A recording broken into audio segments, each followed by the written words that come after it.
What's happening, everybody? And about that boxing, it's been a little minute. We had a great weekend in boxing, though it always comes at a cost. We had a great weekend in boxing, man. I want to send a shout out to man. Gary Antoine Russell did his thing over the weekend to El Rayo. Wow. Talk about a beating. But we're going to save that for another video, man.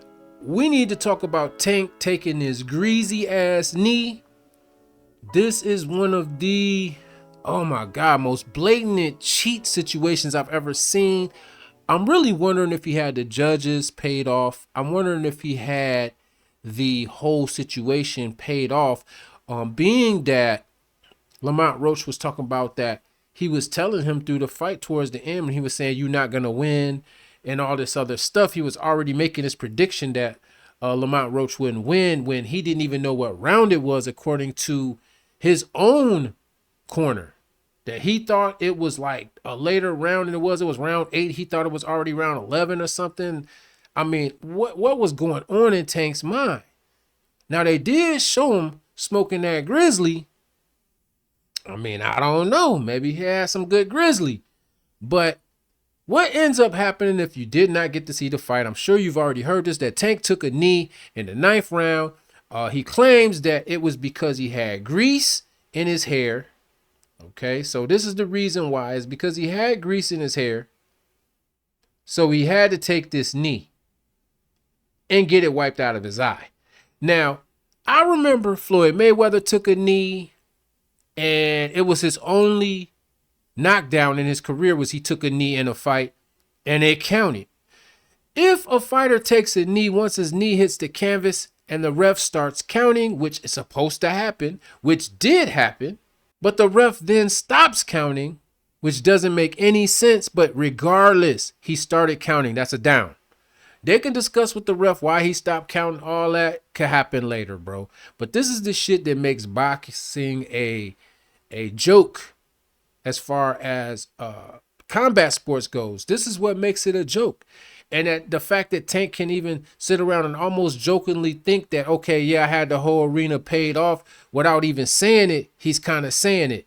So the part that's bothering me the most is the fact that they have to actually review this, and that the New York State Boxing Athletic Commission actually said that the replay wasn't available at the time due to a technical issue. Come on. Oh my God. If y'all don't see through these veils, first of all, let's go take a look at what Tank's hairstylist said. So we're going to go look this up right quick, okay? Now, right here it says, Gervonta Davis stylist denies using grease. I did his hair Wednesday. It's Saturday. Basically, Tank's stylist is not going to take the blame for him taking that one knee. Now, you even got people that have got the story all the way wrong. Like here on MMA, it says that Gervonta Tank Davis took a knee out of nowhere before going to his corner because he forgot his mouthpiece. Even Tank has debunked that story during the fight. What fight were they watching? Tank took a knee because he got some afro sheen or some braid sheen or whatever he was using in his braids in his eye, supposedly. Because if you watch the fight, you're going to see that he got jabbed, like a couple quick jabs real quick before he took that knee. He didn't just take that knee out the blue. He came out and he started getting blazed with some jabs. He was just getting outworked that whole fight, in my opinion. And he was throwing punches that didn't do very much. That's what I saw. He threw punches that just did not do very much.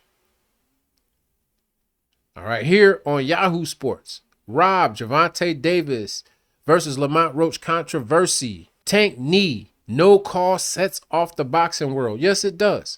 Because, like I said, everyone's trying to weave around the fact referee Steve Willis started counting. Now, the thing that really hurts me is this is one of my favorite referees. This is the guy that makes all the expressions and stuff. He used to be like, ooh, ah, when people was getting hit in the ring. And I always dug this ref, man. He always seemed fair in everything. And now this. It's like he started counting and then all of a sudden he's like, oh shit, wait a minute, this is Tank. Oh man, hold on. All right, I take that back. I take that back. You cannot do that in the sport of boxing. We know what's supposed to happen when there's a knee, and there's no reason they should be having to even review anything. It's all over the internet. You can see him taking a knee, and he admitted to taking a knee for a reason. This ain't the amateurs. You can't just take a knee over anything and you don't get a point or the points adjusted as a knockdown. That should have automatically became an 8-10 round. So this is why boxing, people say is dead, is trash, is dying. Now, according to resources, the New York State Athletic Commission is talking about possibly overturning the decision and giving Gervonta Tank Davis an L. But now they talking about Gervonta Tank Davis might fight someone else. First they were saying he's trying to call Lomachenko out of retirement. Then they're trying to say that he's going to fight Jake Paul. Just craziness. But this is what boxing has become. I mean, if we accept this, then we're saying we don't give a damn. We care more about being right than what's really right than the rules. No one should be above the rules in boxing. And the point that I'm making is that people place bets on this. And this is why the New York State Athletic Commission does not want to overturn that, y'all. Open your eyes. Dude was a plus 900. Tank was a minus 1600. So those who bet for Roach to even win, that's a solid bet at those odds. DraftKings and all these guys technically would have to pay you your win. And whose ass is that going to come out of if the New York State Athletic Commission decides to change, the decision? Are they going to pay for it? Because I don't see all these betting companies giving nobody no money after that. Then that's going to become something different. So that's why y'all got to keep in mind that this is all business. There are bets being placed, and people are placing thousands to hundreds of thousands to millions of dollars of bets on these sites when these events are going on. So you're probably not going to get the overturn. They talking about they want to try to force a rematch, but that's inevitable. He should rematch. He has to rematch. Why would he not? But if he's going to fight Jake Paul, then he'll probably just drop the belt. Because remember, to him, belts don't matter anyway. He been said that belts don't matter. So he would have no problem dropping the belt to do something like that and make that bread fighting Jake Paul, which everyone's saying would be a much bigger fight than his rematch. See how they make these excuses when the challenge is real. When shit gets real, they start making excuses. It's just embarrassing. This is embarrassing. Boxing is an embarrassing sport. Because you only have a few that are really trying to participate for real. Most of these guys are clowns. They're trying to say what Keyshawn could or couldn't do to Tank Davis. And I always said that Keyshawn could do something. I bet my bread on Lamont Roach to win. Okay?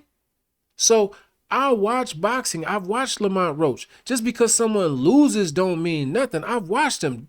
That guy has dog in him. You know what I'm saying? He got that dog in him.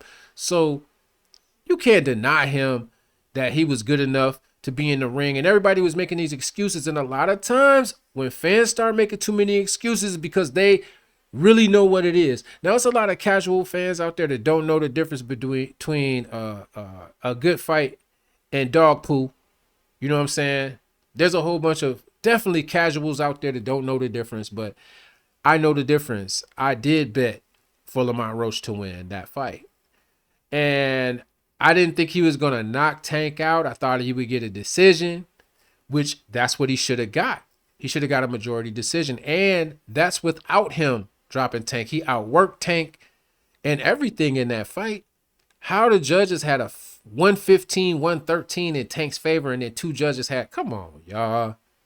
They protecting the bets at this point. Nobody saw Tank having the night that he had, whether they want to say it was a bad night or whatever it was. What I see with my eyes is what I see with my eyes. Now people are talking about, I've already seen people dropping videos that this has been overturned, but I haven't read anything official yet that this has been overturned. So y'all let me know what y'all think about this. How do y'all feel about Tank Davis basically looking like he bought the joint out, like he bought the block, he bought the stadium? You know what I'm saying? That's what it's looking like to me. Anyway, I'm gonna get up out of here, man. I will be back with another one. I am back officially now doing this again. I had to take a break. I still been watching boxing, but man, this type of shit, I can't tolerate this. It's like I can't take boxing serious enough to dedicate my time to it like I was doing in the beginning. I want to thank all the people that have liked and subscribed to the channel and that have been hanging around. I am back. I probably will convert this more to a sports channel so we could talk about other things like the NBA, the NFL, college ball, football, croquet, whatever. You know what I'm saying? Just talk about the world of sports in general, as boxing is becoming more and more, how do you say it, bro? Just dissatisfying. It's just like, why do I have to put up with this mess when there's so many other sports out there that are doing better?